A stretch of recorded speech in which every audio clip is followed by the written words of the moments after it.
coffee down. Coffee's for closers only. Oh, have I got your attention now?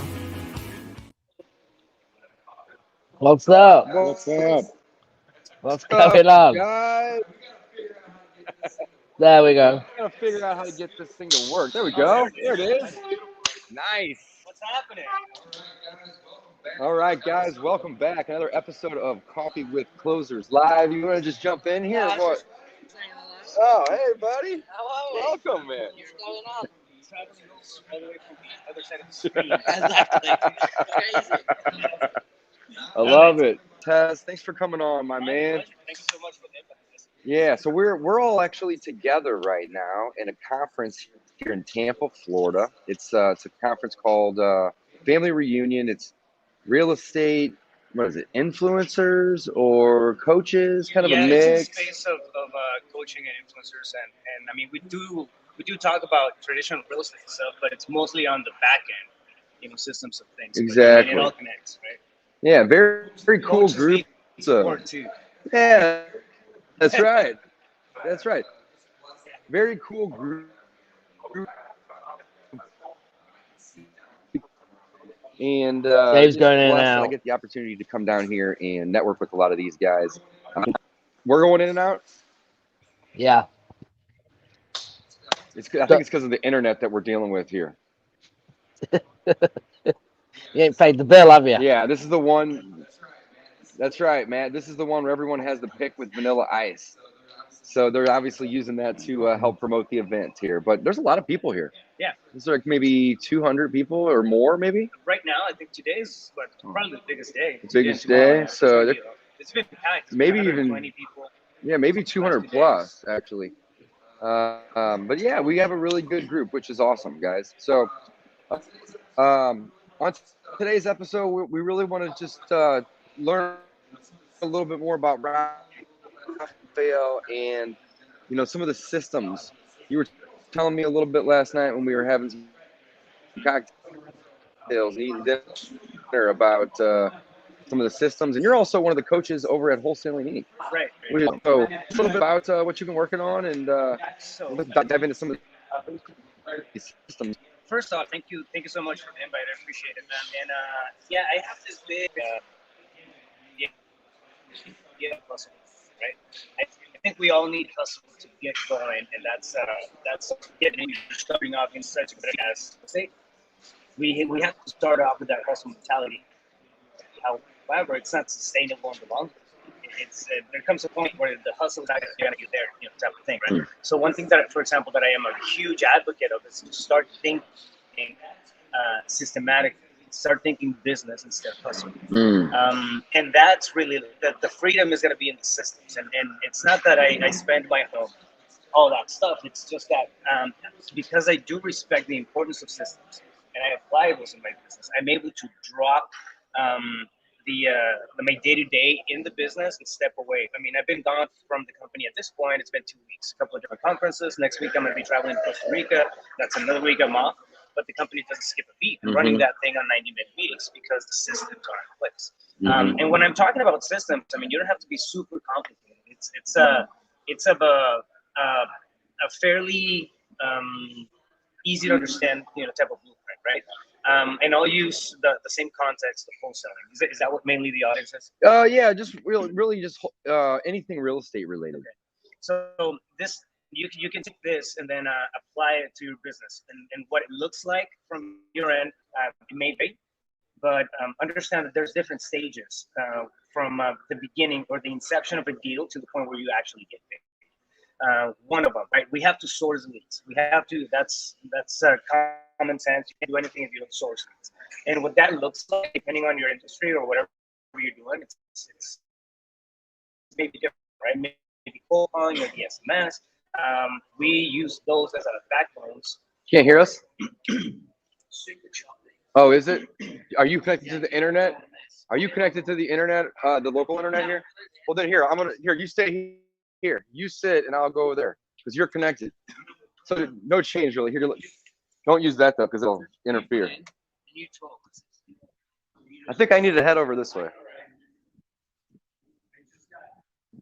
Now you're back on. Conference all right, fun. cool. I am This is my back guy on. right here. So I was talking for half an hour, and I guess Can't hear? nothing. Here, sit with me. Come over here. Are we good? Carry on. All right. So I'm going to follow Don's lead here. Yeah, no, we're What good. I was Carry on. saying, what I was saying, guys, is it's you got to have a systematic approach to your business. That's what's going to give you the freedom, the ability to step away, and then the whole thing doesn't fall apart. And that's huge. And I know, for example, that you practice this, same type of process, Don. But in my in my system, or at least in my companies, the way that I run it, right, I break it down into 6 steps. The first one is going to be sourcing. You understand that sourcing and actually selling and closing, it's 2 different things, right? It's marketing and advertising for any traditional business. But when you're sourcing deals, what that looks like may be different. It may be PPC, it may be cold calling, maybe SMS, a combination of all of them together. But you're sourcing the leads. Basically, at this point, understand that what's happening is that you're gauging for interest, right? You're plowing through the thousands of records that we have to get some type of interest. Somebody raises their hand, then they move on over to the next stage, which is conversion. So we have sourcing. The step 2, the second stage is conversion. That's where you pre-qualify the leads, and now you're putting together this almost like an assembly line of how the whole model works. And I'll circle back around and emphasize why that's so important. But during the conversion stage, if you're doing wholesaling, we have, for example, 4 things that we focus in, right? And you can take this across to traditional real estate sales, lease up, whatever you're doing. But it's condition of the property, motivation, timeline, and price. Super basic stuff. It's not rocket science, but 3 out of those means that we now have a prospect. So we're not just 3 out of 4? sending. Yeah, 3 out Oh, of you're saying 4. 3. Okay. Yeah, 3 out of 4 means that we have a prospect. Now, when we have a prospect, we send it over to the next step, which is acquisitions. Otherwise, they stay on that second step, right? Until they get dropped, they get converted, or it's a follow up. So three outcomes really. But when you have 3 out of 4 on the pre-qualifying, they go over to acquisitions, and that's where the magic happens. We start negotiating deals, we start talking numbers, we dive deeper to find out what the problem is, what the real solution that we can bring to the table is, and go into it with a solution-based mentality. Now, from that point, the next thing is going to be dispositions. So we're at the 4th stage of a deal, dispositions. All right, you come in, you do your dispo, marketing, and we have a 10-step process that we repeat a couple of times for each one of the deals. So a lot of us, it's hardly ever any of our deals fall through the cracks and they don't sell, just because we have a very aggressive dispo process.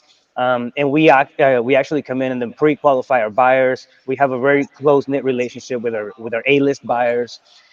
So that happens in the dispo process, which is the 4th stage. On the 5th one, and this is, most people stop right after the dispo. People get paid, they get the checks, they walk around with that picture, and then what else can I do? Where's the next deal? What else can I hit?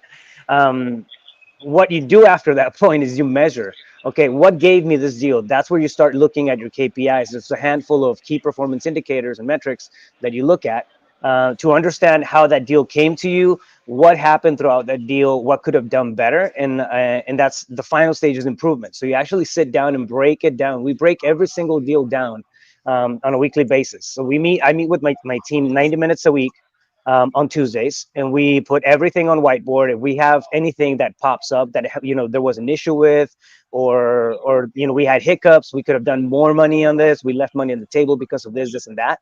That's where we actually break it down, and then improve from there. But it's a six piece machine, right? Sourcing, converting, acquisitions, dispositions, measuring, and improvement. Like that's a 6-step process. Now the cool thing when you have a process like that, and the details within each one of those steps can vary, but when you have a process like that and somebody quits, I see it, man, I see it time and time again. Somebody hires, they get their first hire, and it's an acquisitions guy. Well, the acquisitions guy is doing the cold calling, he's doing the pre-qualifying, he's also doing the negotiation. And when that person leaves, you lose half of the business. Half of your business is gone. I mean, that's how you get yourself into trouble. But if you break it down and you segment it, and just understand that it's different hats, right? Different roles. So if you break it down like that, you're able to plug people into it a lot easier. So you're going to train specifically for lead gen, and that's that's one piece of training. You can actually start automating the trainings, which that's what we've done in my business.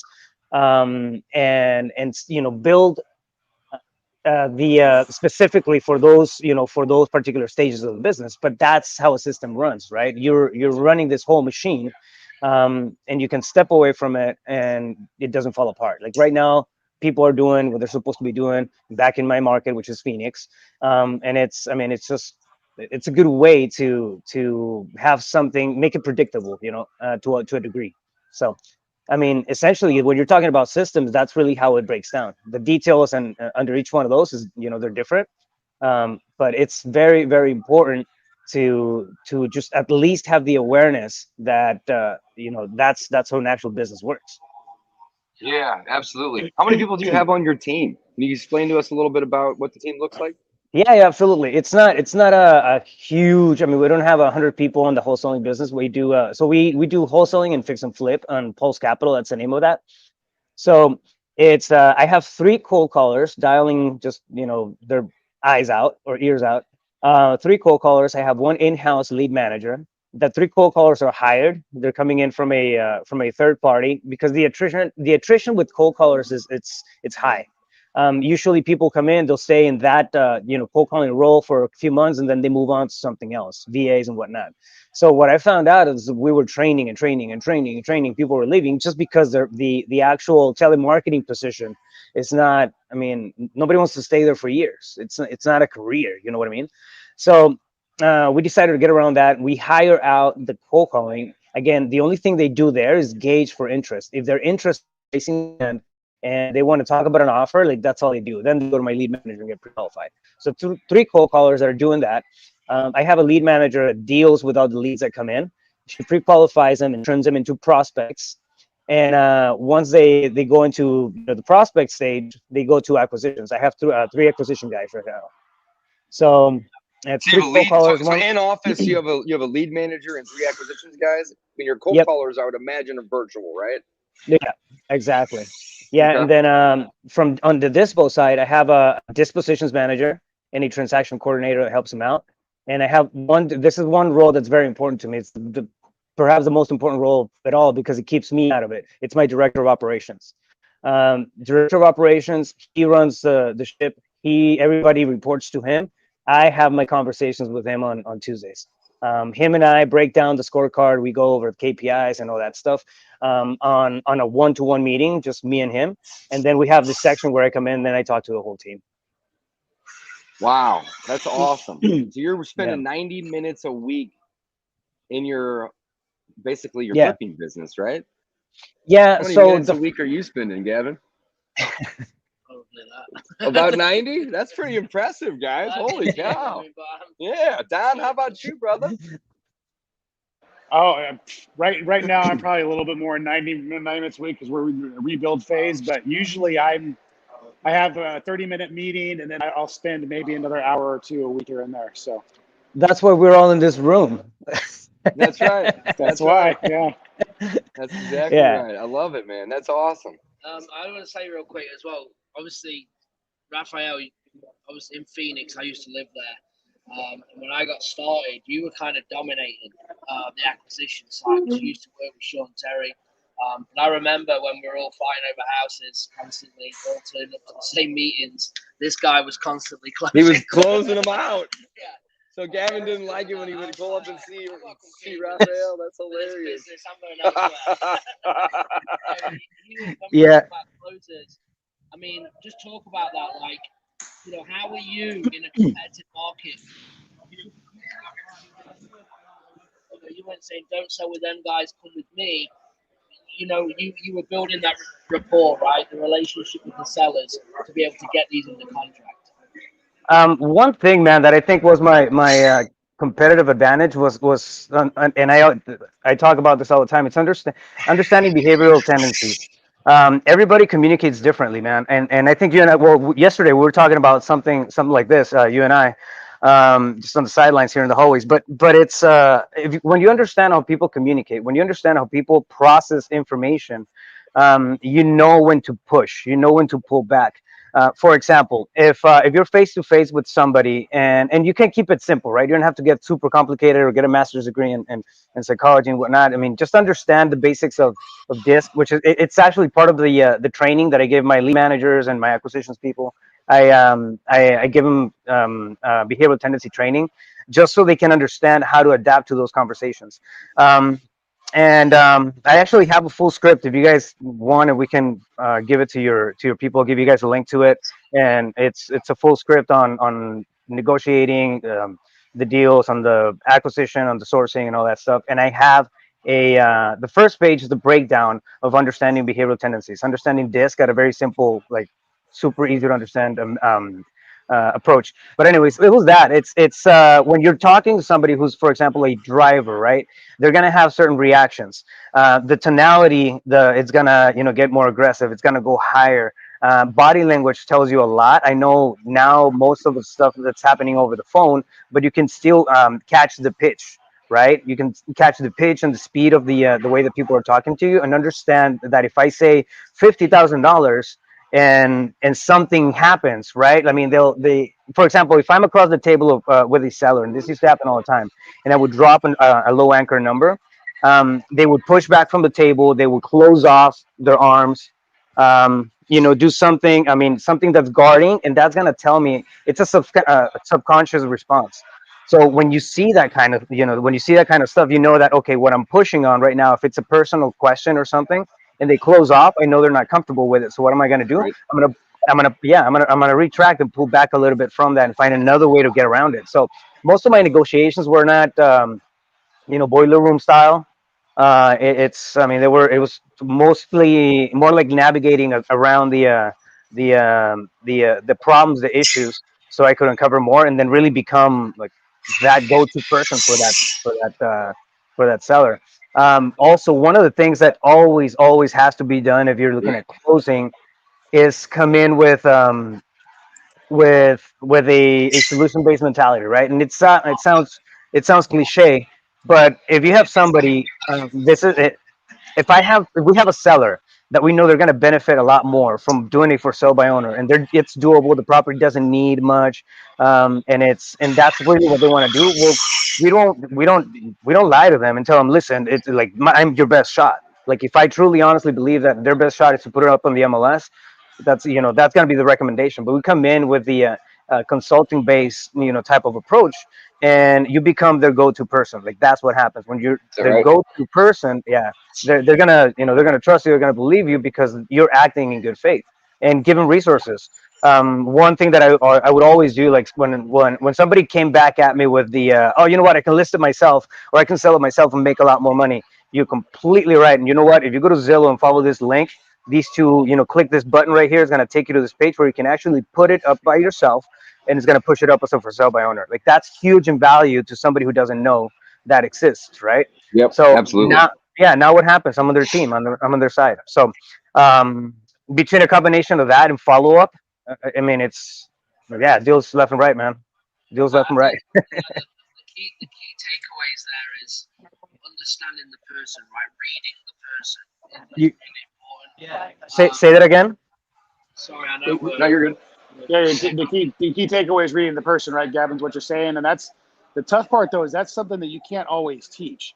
Like that's a talent I have with acquisitions, is being able to read body language. And now it's over the phone, you realize like pace of conversation, tonality on the phone is the same thing.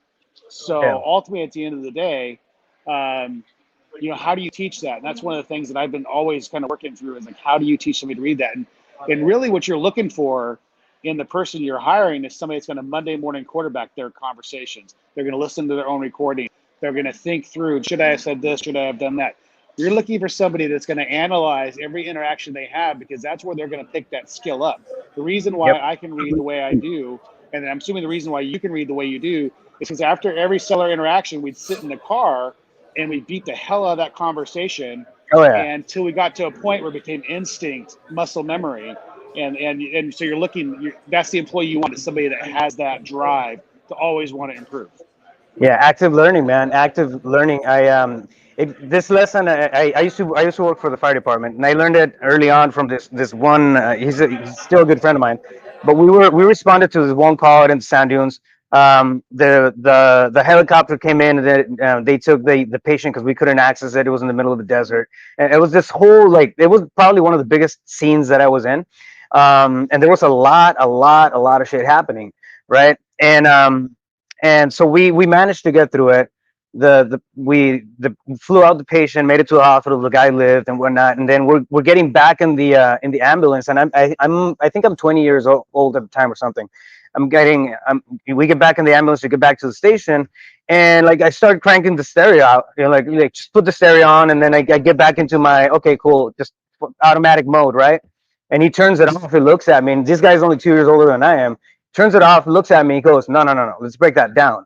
What could we have done better? Like, we have to be conscious about what just happened because we need to improve on it. And he dropped that golden nugget on me when I was 20, and like it stuck. It's active learning. It's what it is. You come in and then you break it down. You realize, okay, this, when I said this, they push back, or when I said this, even though I was doubtful, it actually landed. I know that happened to me when I started dropping like low anchor points, low anchor offers. It's never the price, right? It's never the real offer, but it's a low anchor. So you begin with a conversation, a point, and yeah, but stuff like that, man. Being aware that there's always an improvement process going on, and you're completely right, Don. It's a soft skill. There's things that we can come in and look for to gauge personalities. For example, a a super simple way to kind of, and I'll give you guys 4 pointers here. But if you're looking at somebody who's a driver, for example, Don's a driver. The tonality is going to be strict. It's going to be dynamic, type of communication and volume goes up and goes down. It's not monotone. It's not boring, and it's objective. It's always like, there's an intention behind the stuff that's being talked when you're speaking to a driver. It has nothing to do with IQ. It's just, there's an intention to that conversation. People who are interactives, they're more dynamic, but the intention is not as strong. It's more of a relationship building type of conversation, right? So drivers are task oriented. High influencers, high eyes, are people oriented. They're still loud and dynamic, but the type of the conversation is a bit different. When you're talking to people who are supportives or steadies, you're going to have more of a monotone conversation. It's not as dynamic. It's very relational. And when you're talking to people who are analytic, it's almost a cold, type of conversation and tonality, and that's very monotone. I mean, it's those are just kind of, a few pointers on how to pick those behavioral patterns up. But when you know how to talk to each one of those, you start to speak their language. I mean, it's crazy, I know, but it is a different type of language. We all process information differently. Very cool. So Matt Smith asked a question here. Yeah. Sorry, we're on mute. There's a little technical difficulties here today, boys, so we're making it work. I love it. Let's go. All right, man. So, hey, Raphael, thank you so much for coming on, brother. Again, we're really grateful for your time. We appreciate all these gold nuggets. Very, very, very cool. Matt Smith's got a question. Wow, I'm working 70 hours right now. How long does it take to build a team to work only, a few hours a week? It's kind of a loaded question, but Raphael, Go ahead and give it a go. Start with one. Look at the highest. All right, 80-20 principle, right? 20% of the stuff that we do actually give us a result. The other 80, it's going to be tasky stuff. It's going to be stuff that can be more than likely automated and delegated. So start by taking a step back and start by looking at what's taking up the most of your time. Now, if you're, can I cuss? I feel like I'm being held back. But if you come in and you're fucking around on Instagram, 2 hours out of those, a day, I mean, that's pushing you back, right? So be aware of where you're spending the time. If you're spending, if you don't want to spend, I don't know, $1,000 every couple of weeks on a cold caller, and you're thinking that you're saving that money, you're not. You're sacrificing your time for that one piece of capital that you're going to get in a fraction of a deal. So, for example, one of the roles. Can't reiterate that enough. It's not a payroll expense. Payroll is not an expense. It's an Payroll is investment. not an expense; it's an investment. You're buying back your time. That's what's happening. So that's huge. One of Love that.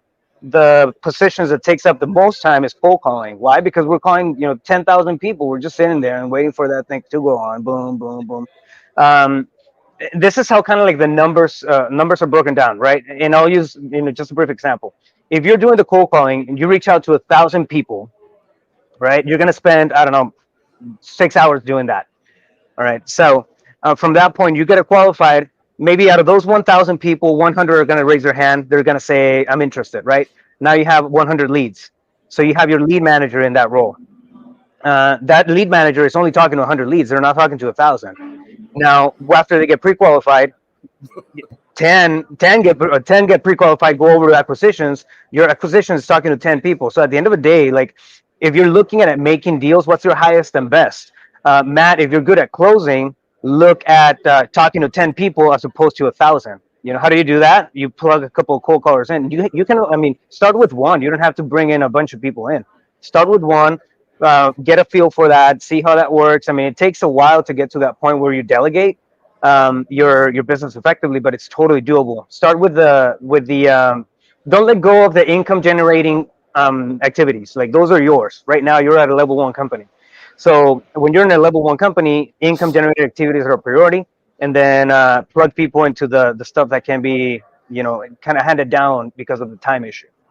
Yeah, but it's gonna So take a yeah, while. and I like to refer to the income activities as being so simple as 3 simple things, guys: marketing, making offers, and following up.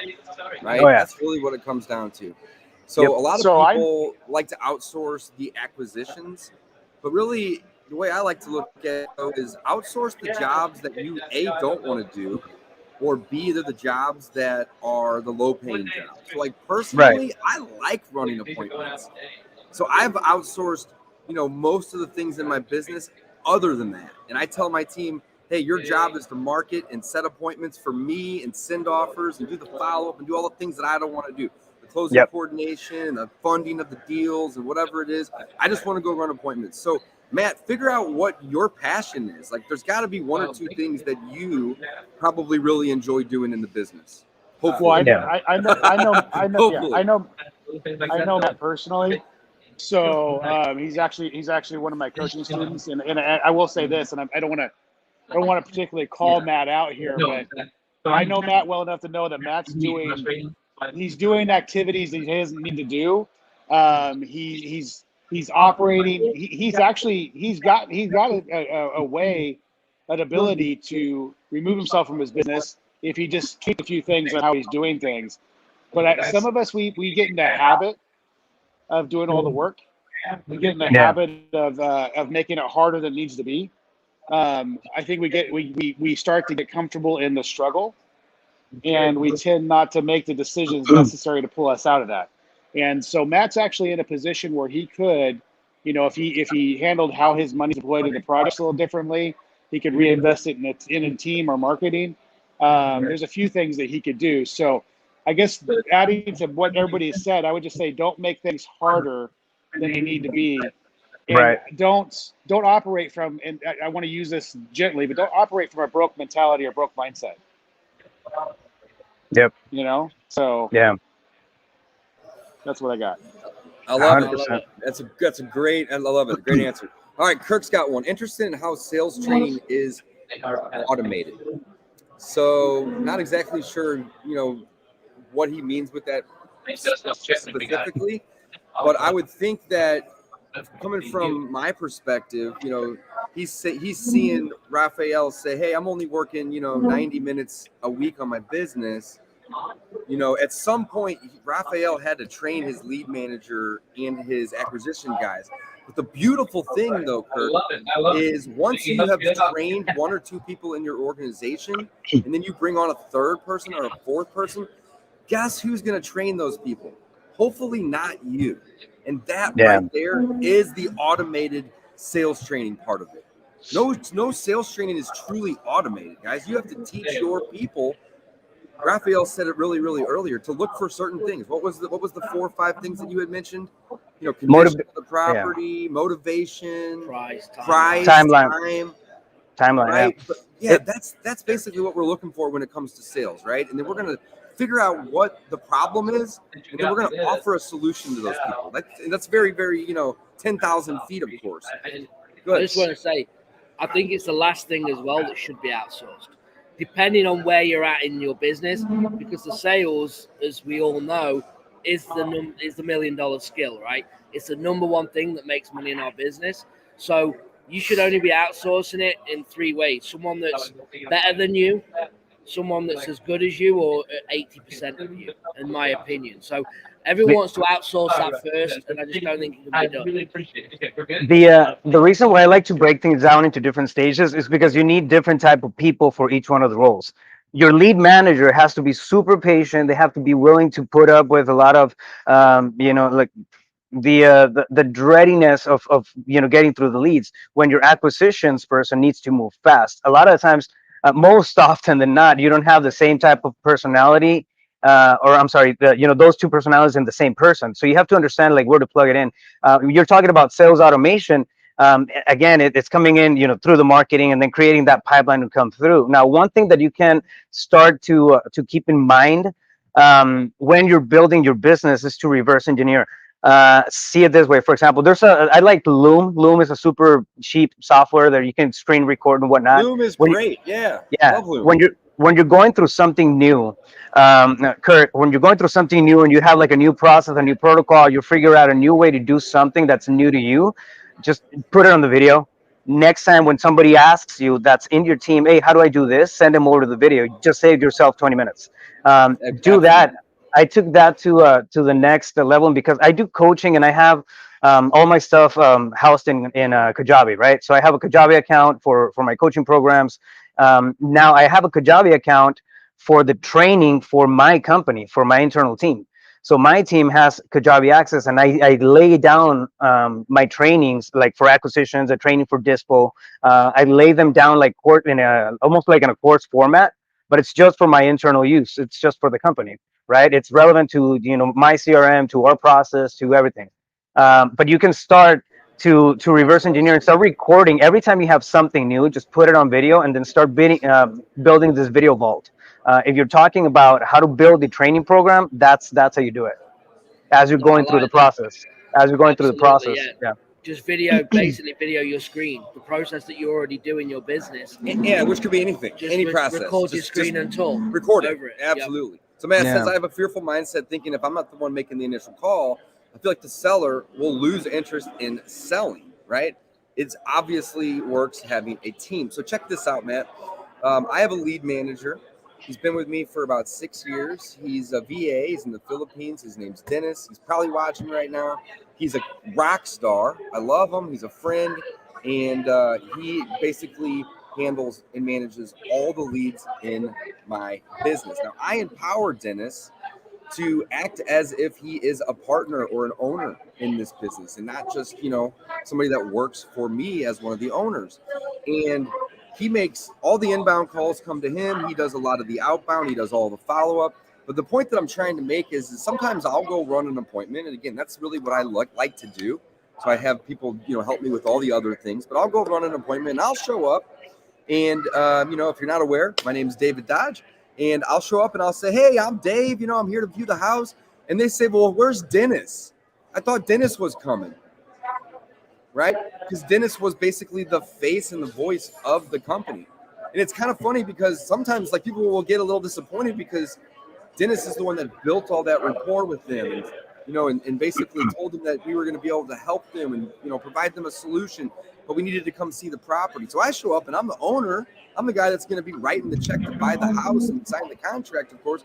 But often they kind of get a little disappointed until I tell them Dennis works with me and or for me, and that we're a team, and then they start to lighten up to it. But the reason I'm saying this, I had that exact mindset, fearful mindset of thinking that I needed to be the one making those initial calls, and in some cases running those appointments, right, so on and so forth. But if you empower your team, right, they're going to be just as good as you if you help train them.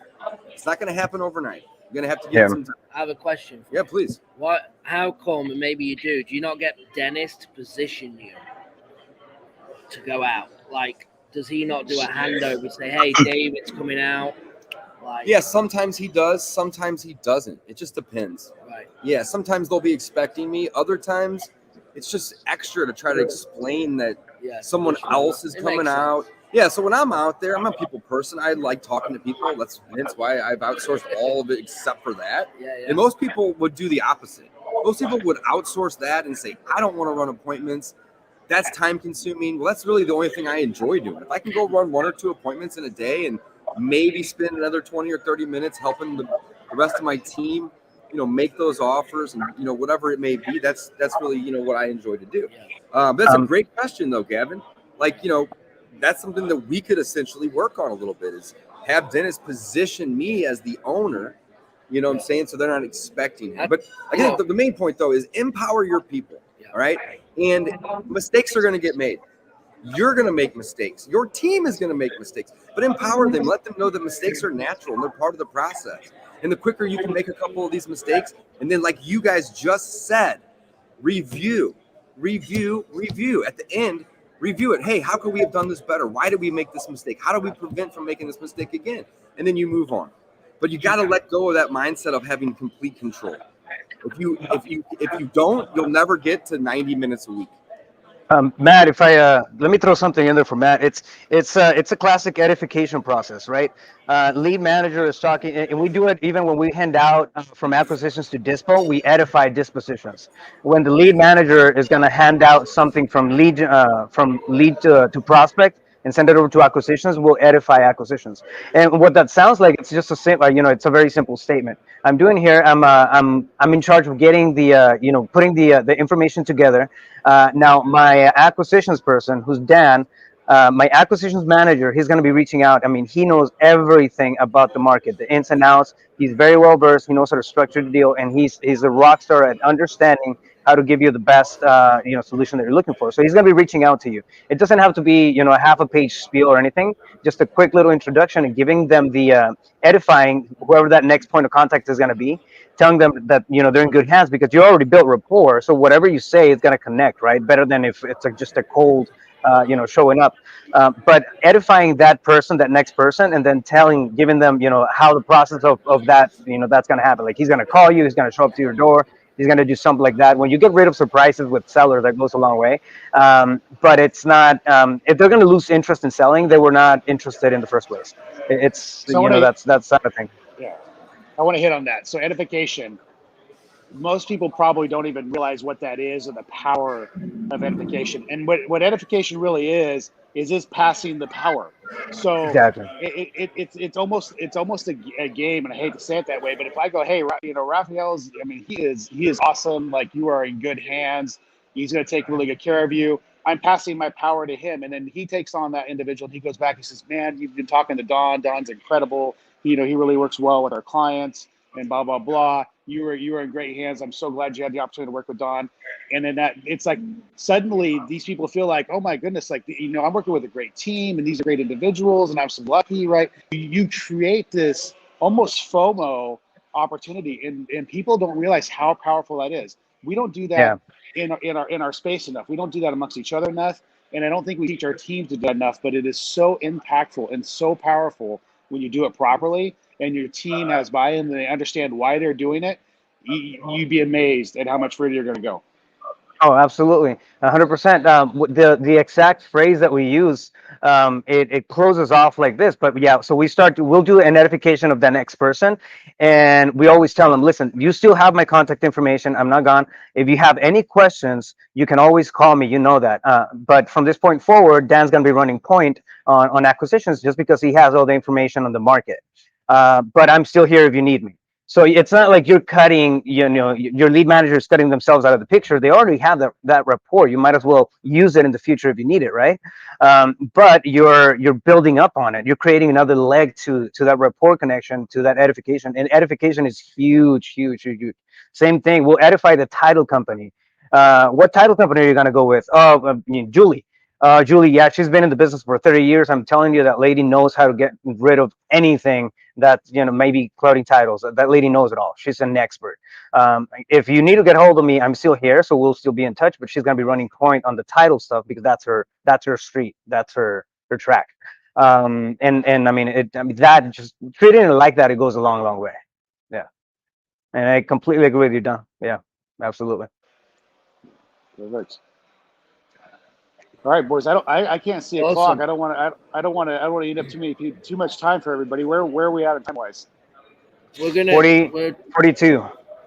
yeah. 42 minutes. We're gonna get ready to go. I know we gotta hit lunch. We gotta get Let's wrap it up, guys. We don't have to All right. keep going by any means. And you know, it was a little impromptu. Raphael, thank you so much for coming on today, man. Again, super grateful for your time. Appreciate the invite. We really, really appreciate you, man. This has been an awesome episode. And anybody that's interested in learning more about Raphael, your coaching, your systems, you know, drop a little bit of info for us real quick, and then we'll wrap it up. The easiest way to get a hold of me is probably Instagram. Rafael Cortez CEO. My YouTube channel is the same. It's the same name, Rafael Cortez CEO. You can find me there. I drop a lot of videos on a regular basis on wholesaling and business development, everything in place. So, yeah, that's probably the best way. If you guys want a link to that script that I was talking about, just shoot me a DM and I'll send it over to you guys. Awesome. Yeah, you know what? We will. I'm going to take you up on that. And guys, probably, you know, later today or maybe first thing tomorrow, we'll actually get that added over to the Coffee with Closers Live website, where we have all of the, we have a lot of tips and tricks over there and resources. So we would love to add that. Raphael, thanks again for coming on today. Much appreciated. Thanks, Signing off, guys.